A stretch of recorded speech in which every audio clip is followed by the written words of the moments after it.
Thank you very much, Christina and Elliot. We're going to have a few questions and answers, and then when we finish that session, we're going to have Tina Mumford come up and make a few concluding remarks, and then before we move on to our next panel. I think we're just going to sit here while we have our exchange. I'm going to start with the first question to both of you. Both of you acknowledge the fact that democracy here in this country is so important to bolstering religious freedom abroad because of our values, and because it's basically good for the world and good for business and good for everything. It's a stable, produces stable countries. But what can the audience, which we were so delighted, as Christine said, to see you here from all various states throughout this country, Vietnamese Americans. You are more numerous. I think Vova and I told us that it was several million of you here in the United States. What is the figure, Vova and I, Mr. Vova? Yeah. I think almost 2 million. Yeah, 2 million Vietnamese Americans now. I was talking to the Polish government recently, and they told me that they think there's in the diaspora in the United States maybe 1 million Poles. And I was really surprised. I thought it was much greater than that because their impact was so significant during the Cold War and helping give support to the trade union solidarity and to other actors within the dissidents and those who are calling for peaceful transition to democracy in Poland during the Cold War. So you have a tremendous potential, and I'd like to ask both of you your views on what they can do. What would be helpful at this point? I think the American political system is actually a fairly open system, open to influence from citizens. It's in the Constitution, the right to petition the government. I teach at Georgetown, as Nina mentioned, and one day I had a congressman come visit the class, and one of the students asked about lobbying, and asked it in a very negative term. Why do we permit so much lobbying? And the congressman replied, the Constitution gives citizens the right to petition their government. That means to go into senators and congressmen and congresswomen and say, here's what we want. So getting organized is really critically important. It's not so much the size of the community, although 2 million is a big community. It's the organization and it's the energy. You know, many members of Congress, I think, would be open to being taught about what's going on in Vietnam and open to being responsive to the need for religious freedom in Vietnam. Many of them are religious themselves and believers in religious freedom. So I think for the Vietnamese American community, the answer is getting organized and feeling completely free to press your demands on Congress. That's excellent advice. I would also strongly suggest that you engage the members of the press in your community. Reporters are often stretched thin because media has changed, and that is to your advantage. There is a lot you can do with digital media, and that is through the social media platforms such as Facebook, Instagram, and Twitter. And the reason I mention those things is that you have this tremendous opportunity to engage millennials, Americans between 18 and 35 years of age, who are thirsty to help other people out. I mean, you were in prison at 11. My 14-year-old this morning could not find his charger for his iPhone. I'm embarrassed to tell you that.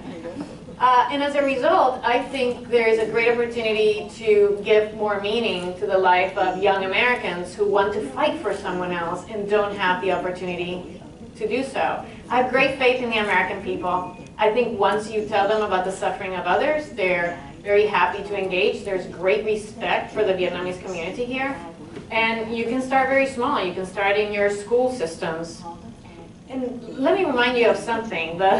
Our current president, only a few years ago, was sitting in a room in Illinois, unknown. He was a state representative and became a senator. And Sarah Palin, who you probably all heard about, who was running for vice president, was the mayor of a teeny tiny town that no one had heard about before.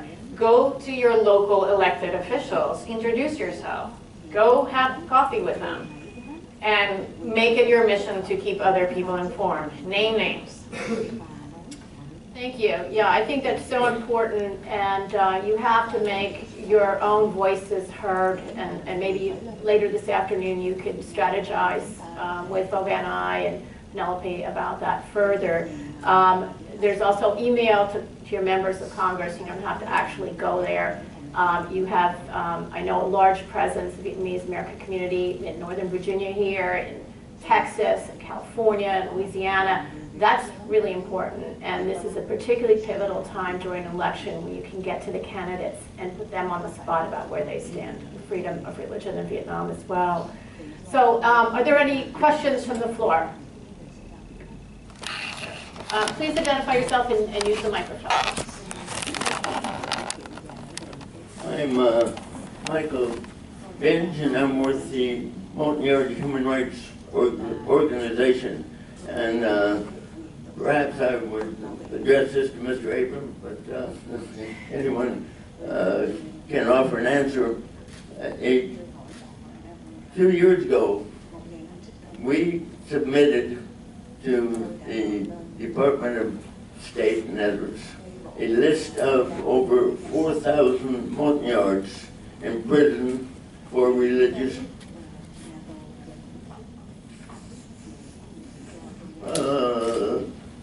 persecution, And whenever the State Department comes up with a list of prisoners, and this was from only one tribe alone, it's the second largest tribe in Vietnam, over 4,000 people in prison for practicing house church religion.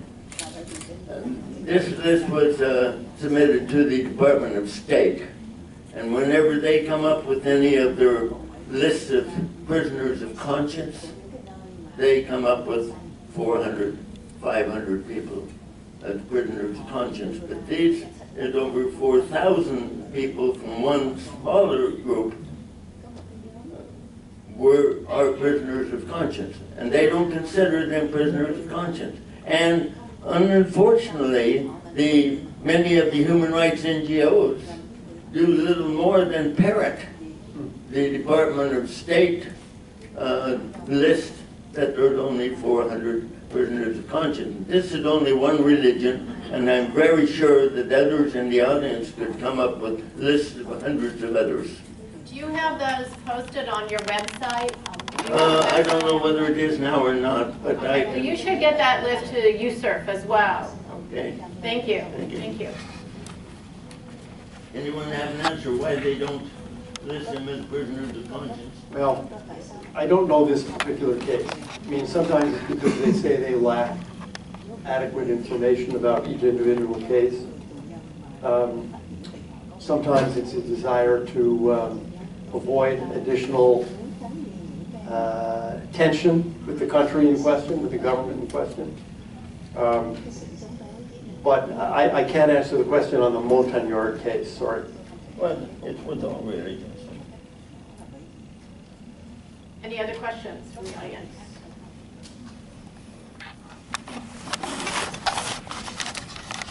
Hi, I love your speech, both of you. My name is Maureen. I'm with Vietnamese Public Radio from Oklahoma. We have the audience throughout the United States, through about 40 states of the United States, and also 56 countries in global. So we established our media and connected with the Vietnamese throughout the world.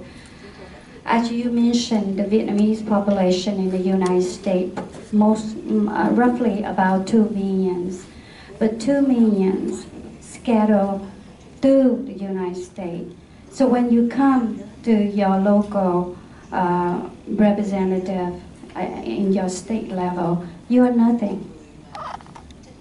Really, you are nothing.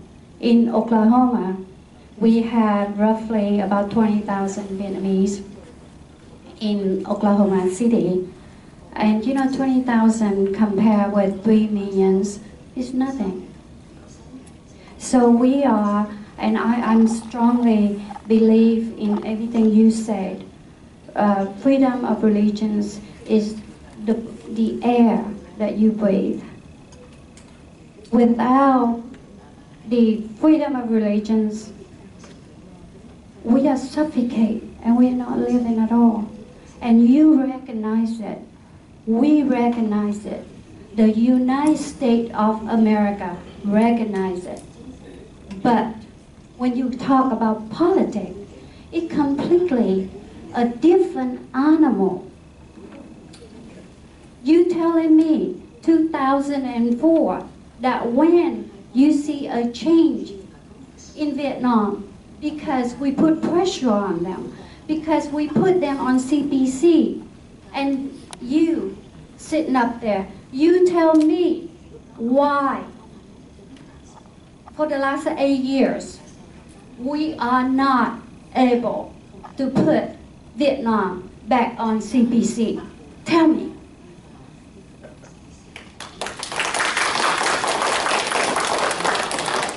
I think, please, no. I love your passion, and with that same passion, you should go meet with Senator Langford in Oklahoma. He is a passionate defender of religious freedom. I met with him a few months ago. He is not only a passionate defender of religious freedom, he has made it a priority. Not only that, there are several state-level initiatives in your state. There is a ballot in the in November having to do with religious liberty. Religious liberty is a hot topic in Oklahoma City, and people are very happy to hear about it. So never feel you're nothing. Never, ever, ever. You are of great importance as an individual, whether you're 3 Vietnamese or 4,000 Vietnamese. Well, thank you. Matter of fact, If I could add, is building coalitions with other groups is so important. And this can be done, it's something that I do in my work all the time. So we're trying to work with different religions. As Liv and I said, I'm Catholic, but I do this because I believe in religious freedom. I don't have any personal experience with persecution, thank God, but I work with the Buddhists, I work with Jewish groups, I work with all sorts of Middle Eastern groups. Right now, I do a lot of work on ISIS threat to Iraq and Syria. So by building, I work with the Southern Baptists, by building coalitions, you can make a difference because there's enough shared interest in this great principle, this great American principle of religious freedom, an international principle now.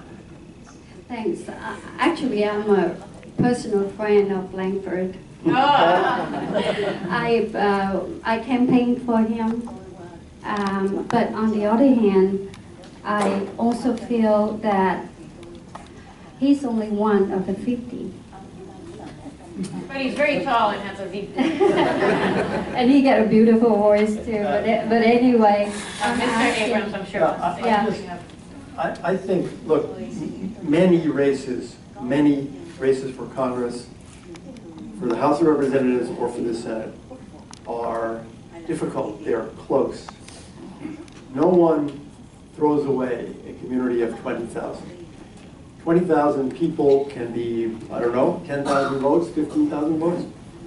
That's significant in a close race. And the image of being concerned about religious freedom can be valuable to a member who's running.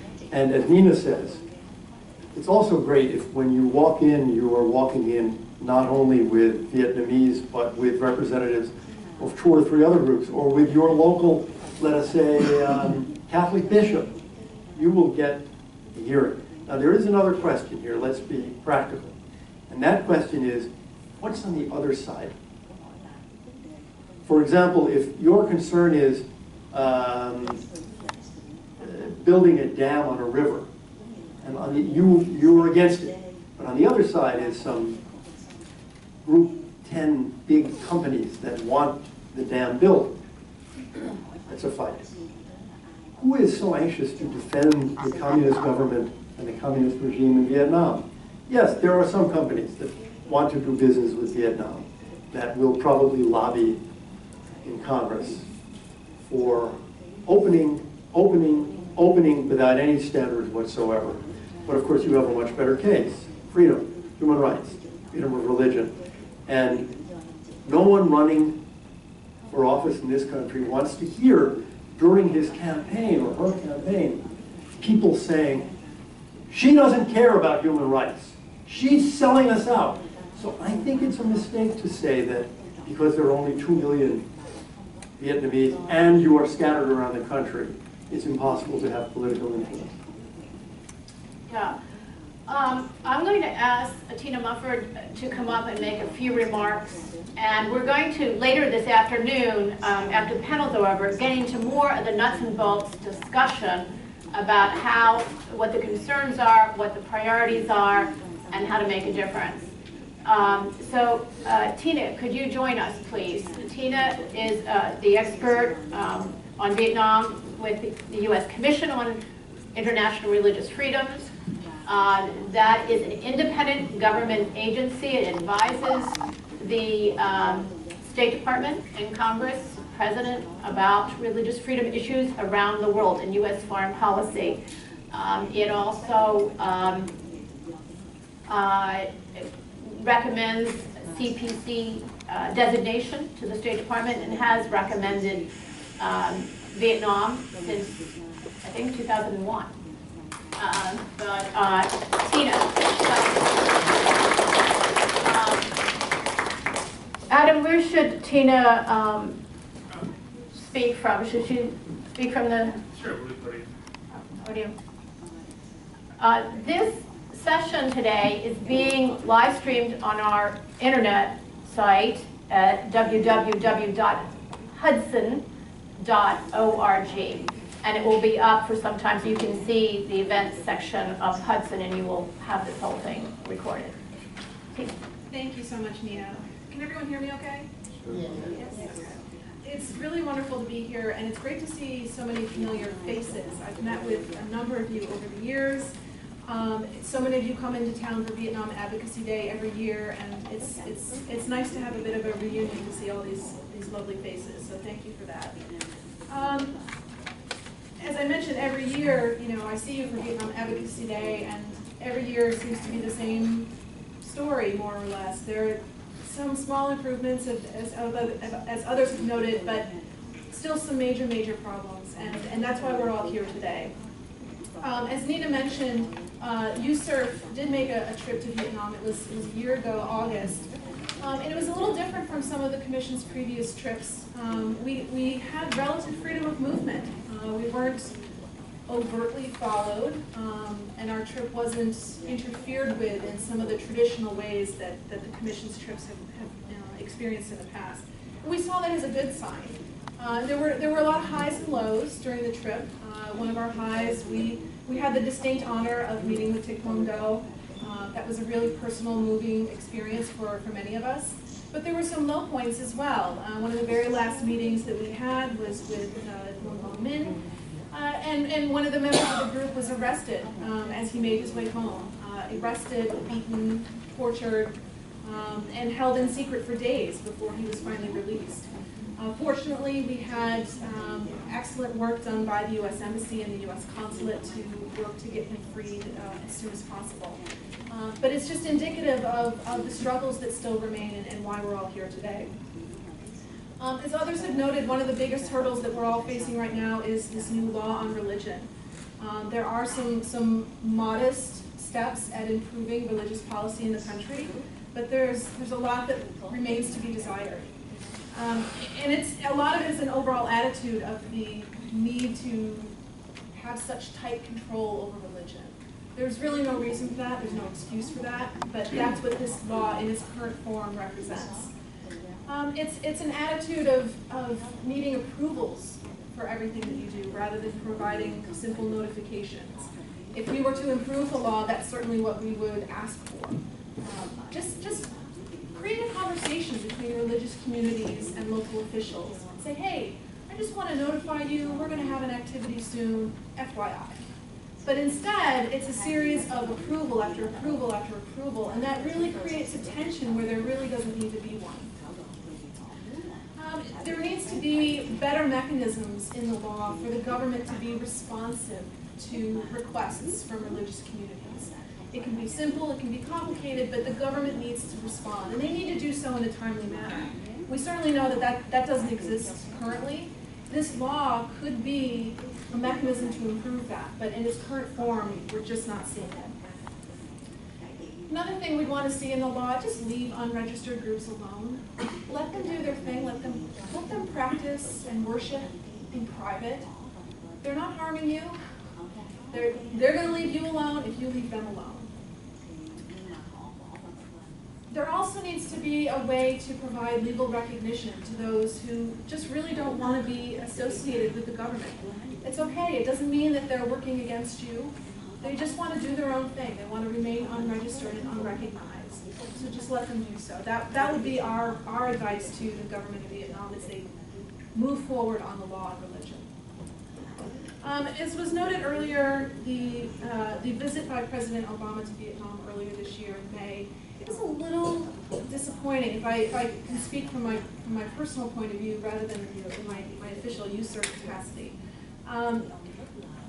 To give away such an important leverage point by lifting the arms ban as they did, we didn't really get much in return. Yes, Father Lee was released, and we're all really grateful for that. But it seems a little imbalanced, in my personal opinion. So that was a really disappointing visit. Yes, the president met with religious leaders, but some who went to go meet him were blocked from meeting him, or were harassed when they tried to go meet him. And there weren't any real consequences for that.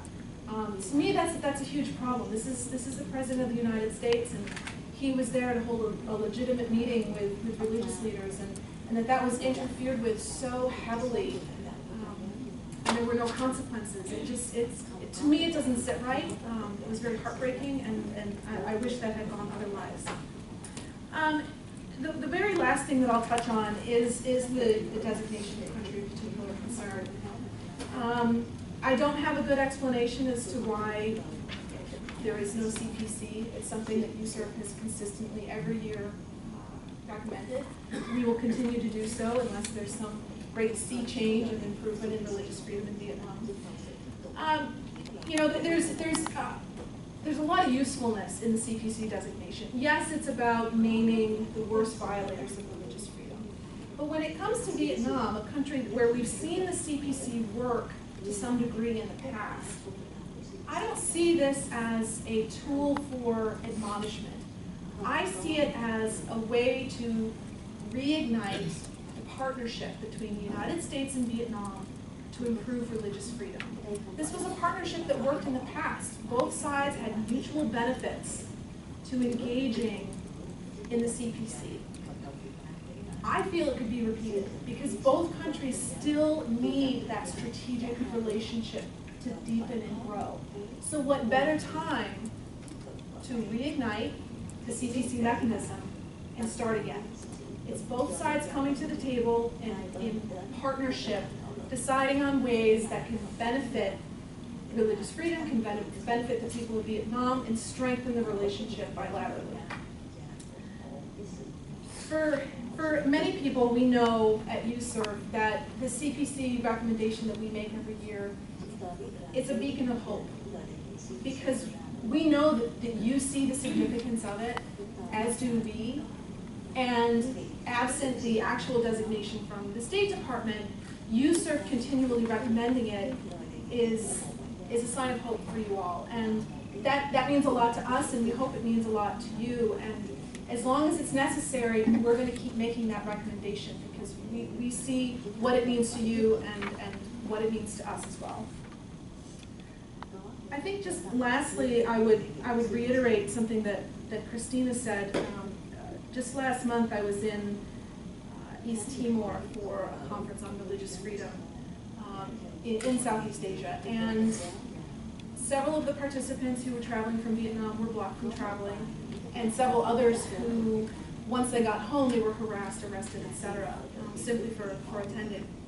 But when I was in Timor, I met several of the participants who had been able to make the trip, and I spoke with them, and they were afraid of what would happen to them when they returned, and yet they were still there. They still had the courage to get on that plane and make the trip, knowing full well what would be waiting for them when they returned. That was so moving to me, that they would put themselves at such great risk. You know, what did I do? I worried about, you know, making sure I had my plane tickets and you know, a snack for the plane.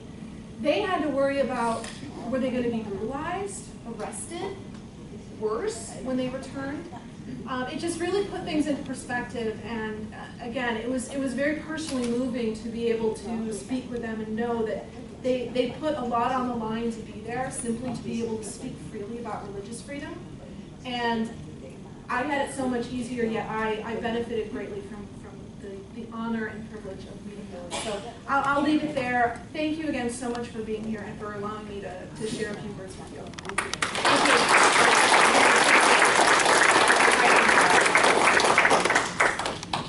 Well, we're past time, but I thought I'd give our guests, who I know are really busy, and I really appreciate their being here. If you want to have one last word on